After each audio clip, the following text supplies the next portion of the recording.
नमस्कार मित्रों। आज हम बीए भाग प्रथम के लिए जो विषय देखेंगे वो है नाथ साहित्य की प्रमुख प्रवृत्तियाँ। इससे पहले के वीडियो में इसी विषय को हम देख रहे थे किंतु उसमें पूरा नहीं हो पाया था, इसलिए इसको अब हम पार्ट 2 में देखेंगे। तो इस टॉपिक में हमने नाथ साहित्य से अभिप्राय, इसके विषय में और इसके प्रमुख कवियों और उनकी रचनाओं के बारे में हमने अध्ययन किया है। अब हम इसके बारे में जो अध्ययन करेंगे वो है इसका हठ योग। हठ योग को अभी हम इससे पहले के वीडियो में जब देख रहे थे तो हठ योग से संबंधित नाथ पंथियों का, या यूँ कहें कि नाथ साहित्यकारों का, जो मच्छेंद्र नाथ है, गोरखनाथ है, चरपटनाथ है, चौरंगी नाथ है, भर्तृ है, जलंधर नाथ है, जड़ भरत है, इन संत कवियों ने जो हठ योग के ऊपर अपने जो विचार थे उनको हमने देखा है। उसी कड़ी को हम आगे बढ़ाते हुए देखेंगे कि जो हठ योग की साधना है वो नाथ पंथियों के अनुसार एक बहुत कठिन क्रिया है और इसे समझना इतना सरल भी नहीं है। किंतु यदि हम इसकी बात करें हठ योग की, तो हठ योग की क्रिया का जो आधार है वो श्वासों का संयमन है, या यूँ कहें कि जो श्वासों का नियंत्रण है या उनका जो आना और जाना है उसके ऊपर ये हठ योग की क्रिया आधारित है। हमारे शरीर में, या यूँ कहें कि मनुष्य के शरीर में 10 प्रकार की वायु नित्य संचरणशील रहती है और इनका संचरण 10 प्रकार से होता है।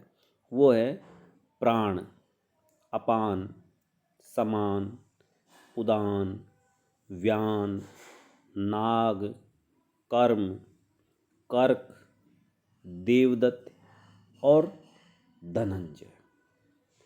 तो योगियों ने ये जो मनुष्य शरीर के जो 10 प्रकार के वायु संचरणशील बताए हैं, उनको योगियों के अनुसार मनुष्य के शरीर में यदि हम बात करें नाड़ियों की, तो योगियों का कहना है कि मनुष्य के शरीर में 72,000 नाड़ियाँ हैं।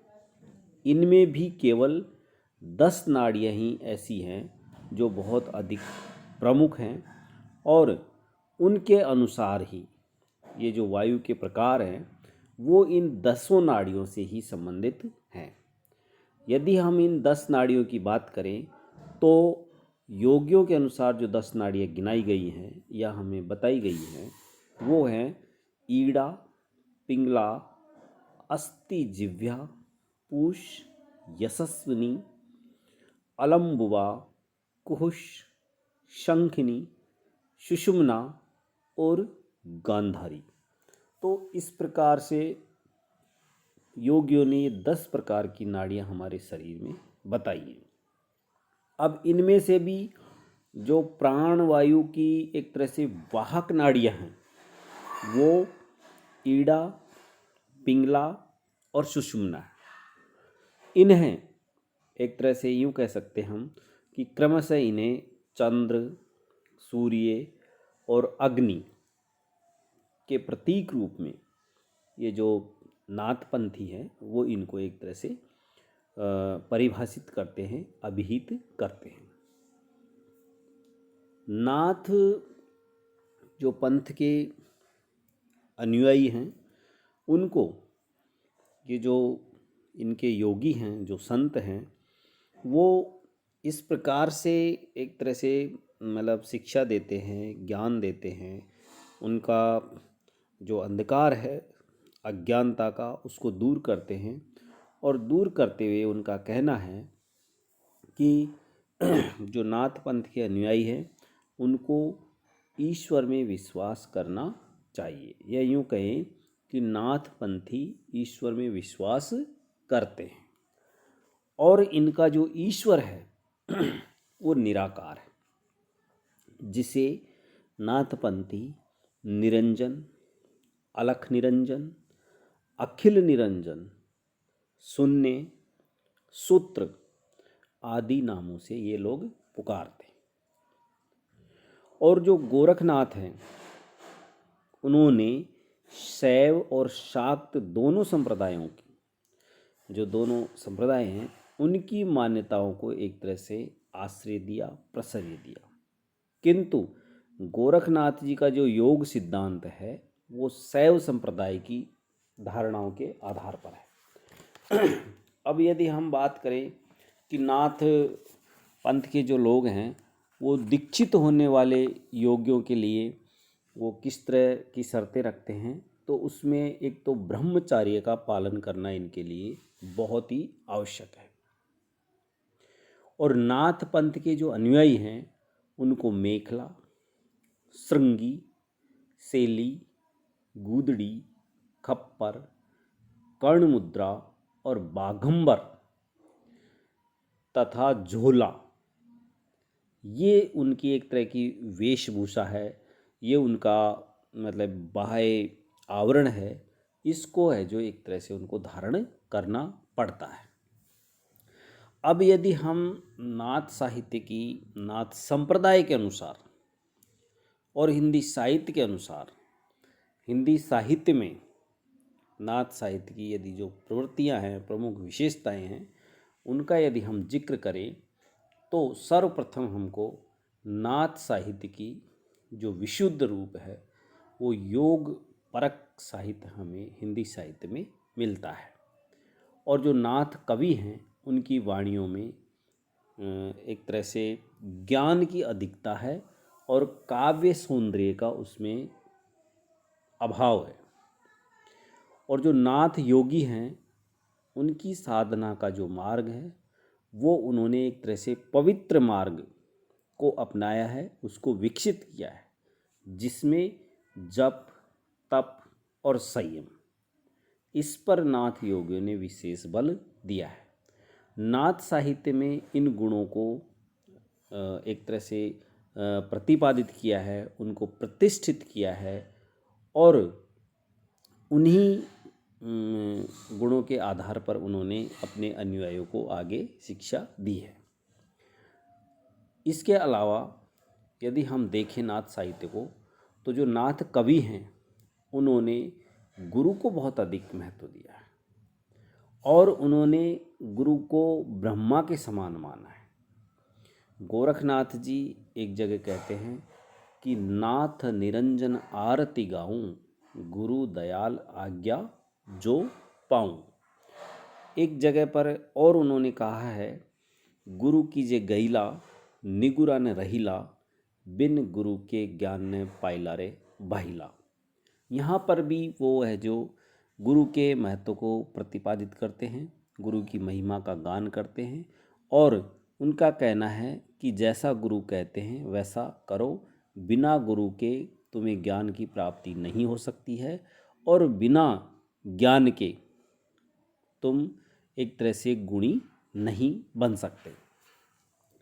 यदि हम उनकी अंतः साधना पर बात करें तो नाथ योगियों ने जो अंतः साधना है वो जप, तप, संयम, इस पर उन्होंने बहुत अधिक बल दिया है और इन पर बल देते हुए उन्होंने व्यवहारिक जीवन को अपनाने का एक तरह से संदेश दिया है। कष्ट साध्य जो हठयोग के आसन हैं, जो मुद्राएं हैं, उनका वर्णन करते हुए अनेक स्थानों पर जो नाथ साहित्य के जो कवि हैं, जो योगी हैं, उन्होंने इस तरह का एक दृष्टिकोण अपनाया है कि वहाँ पर उन्होंने कष्ट साध्य हठयोग के साथ में मतलब एक व्यवहारिक जीवन को भी अपनाने पर जोर दिया है। जैसे उनका एक उदाहरण है गोरखनाथ का, इस कथन को वो पुष्ट करता है। तो वो उनका कहना है कि हंसी बा खेली बा गाई बा गीत, हंसी बा खेली बा गाई बा गीत, दृढ़ करी राखी अपना चित्त। और यदि नाथ योगियों के या नाथ साहित्य की अगली प्रवृत्ति का हम अध्ययन करें तो उसमें हम पाते हैं कि नाथ साहित्य की एक बहुत बड़ी विशेषता रही है और वो है समन्वय की भावना। नाथ योगियों ने, नाथ संतों ने अपने साहित्य के माध्यम से समन्वय को स्थापित करने का प्रयास किया है। बौद्ध धर्म की मान्यताओं के साथ उन्होंने शैव और शाक्त मत की मान्यताओं को भी स्थान दिया है और हिंदू तथा मुसलमान इन दोनों धर्मों के साथ भी नाथ संप्रदाय के लोगों ने समन्वय स्थापित किया है।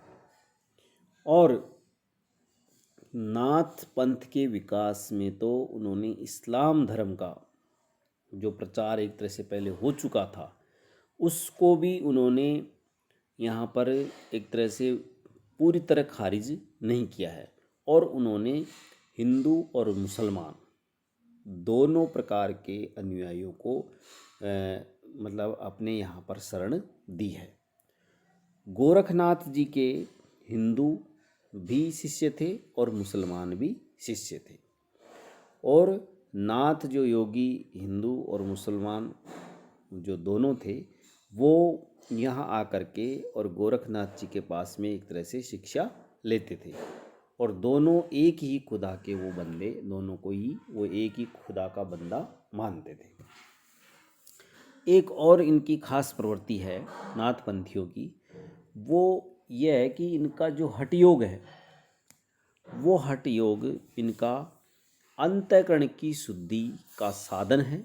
उस पर ही इन्होंने एक तरह से अंतःकरण की शुद्धि का शुद्धि के ऊपर ही इन्होंने बहुत अधिक जोर दिया है और अंतःकरण की शुद्धि की जो चरम अवस्था है वो उन्होंने एक तरह से अपने काव्य में कहा है कि वो भक्ति के माध्यम से ही उसको प्राप्त किया जा सकता है।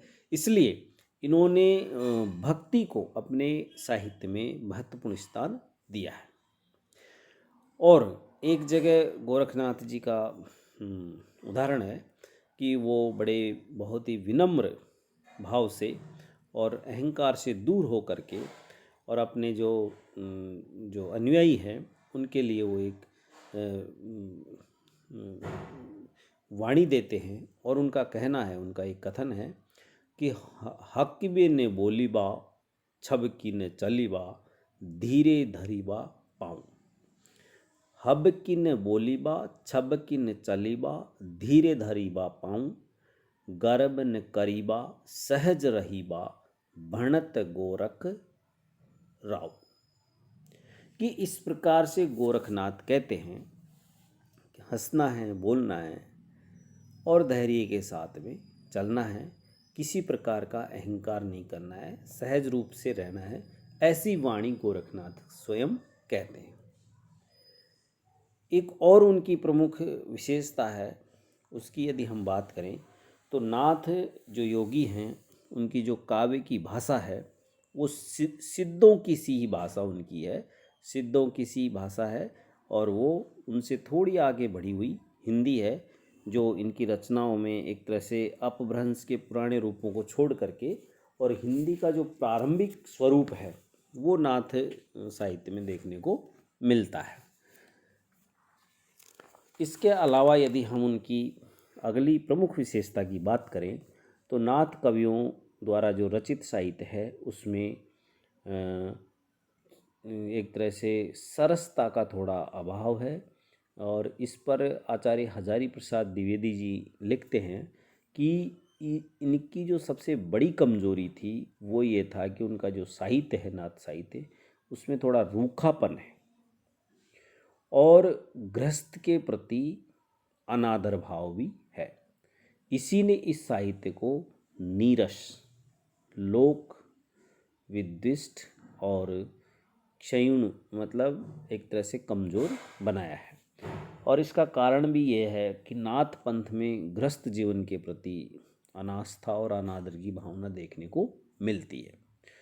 तो इस प्रकार से ये कुछ नाथ संप्रदाय की प्रमुख विशेषताएं हैं जो तत्कालीन नाथ जो साहित्यकार हैं और उनके जो साहित्य के संग्रह हैं उनके आधार पर है जो हम मान सकते हैं। भले ही उसमें है जो गोरखनाथ हो, जालंधर नाथ हो और दत्तात्रेय, देवदत्त, जड़ भरत, आदिनाथ, मच्छेंद्रनाथ, ये जो इनके योगी योगी संत कवि हैं उनके आधार पर है जो हम इन चीज़ों के को देख सकते हैं।